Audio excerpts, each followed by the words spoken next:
क्या आपको इतना कुछ पता उनके अंदर की बात कि क्यों मार रहे हैं आतंकवादी? इरफान हाफिज लोन एक एक करके बोलेंगे, शांत हो जाइए। अमन जी, मेरे ख्याल से ललित भाई हमको समझना होगा, आतंकियों का भी दर्द हमको समझना होगा कि बेचारे आतंकी हालात के मारे जो फारूक अब्दुल्ला भी कह रहे हैं इंसाफ दर्द नहीं समझना आपको।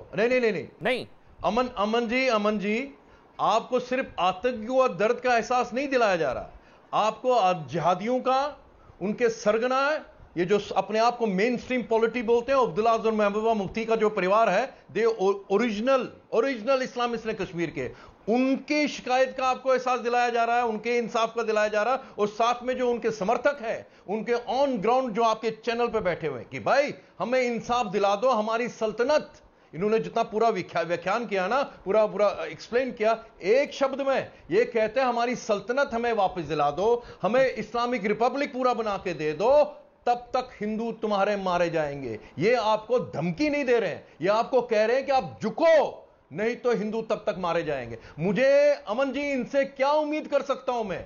फारूक अब्दुल्ला के परिवार ने 70 साल से कश्मीर के अंदर एक अपनी छोटा मोटा पाकिस्तान बन गया था सर।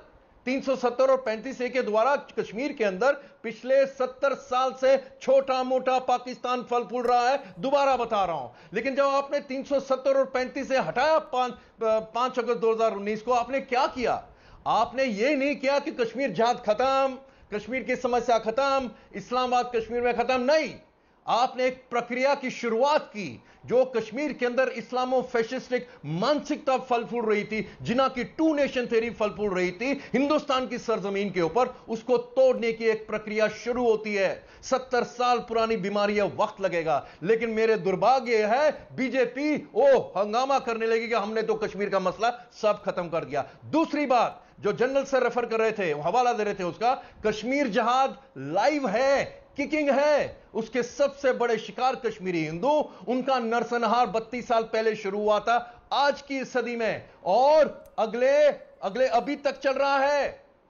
सिर्फ जहाद की जो जहाद का रूप है वो 32 साल में बदल गया, हाइब्रिड वॉर बन चुका है। उनको वही दहशत पैदा करनी है जो 32 साल पहले वंदहामा में फारूक अब्दुल्ला की सदाकत में चीफ मिनिस्टर था। कश्मीरी हिंदू का जितना नरसंहार, मास मर्डर्स हुए ना, मैक्सिमम फारूक अब्दुल्ला की, मुझे हैरानगी नहीं हो रही है, फारूक अब्दुल्ला की जब वो चीफ मिनिस्टर थे, वंदहामा में जो कत्लेआम हुआ था, जो उस वक्त दहशत पैदा कर दी थी, वो आज जिस बर्बरता से एक कत्ल कर रहे हैं वही नतीजा ले रहे हैं, क्योंकि इंटरनल सिक्योरिटी ग्रिड किसी हद तक बहुत पुख्ता है। जहां पे उनको मौका मिलता है हिंदू को वो टारगेट करते हैं, और जहां तक मुसलमान का है, मुसलमान को भी मारते हैं, लेकिन इसलिए नहीं मारते क्योंकि वो मुसलमान है। मुसलमान को इसलिए मारते हैं क्योंकि उसको की चोट पर कहना चाहिए ना भाई, हिंदुस्तान के साथ रिश्ता है। सर बहुत हुआ ना सब्र, खोदिए ना आतंकी कब्र, किसने रोका है? ये किस चीज का सम्मान हो रहा है? थोड़ी ना इरफान हाफिज लोन को दर्द होगा आतंकी मरेंगे तो मारो, आतंकियों को घर में घुसकर मारो, खत्म करो। ये वायरस जो है घर में घुसकर मारते हैं ना, नया भारत है, घर में घुसकर मारने की जरूरत है। पंडितों को बचाओ, आतंकियों को उड़ाओ, बात खत्म, बहुत हुआ सब्र। अब खुद नहीं चाहिए ना आतंकी कब्र। मैं तो उसको लेकर जो अभी जनरल बख्शी ने कहा या विवेक अग्निहोत्री ने कहा कि ऑपरेशन ऑल आउट या इस तरह की सर्जरी की जरूरत है भैया, वरना तो हिंदू मारे जाएंगे, कहीं तो फुल स्टॉप लगेगा। या ना मैं आपके पास आऊंगा छोटे से ब्रेक के बाद, मेरी ब्रेक की मजबूरी है। छोटा सा ब्रेक के बाद ध्यान आपसे शुरू करूंगा, छोटा सा ब्रेक।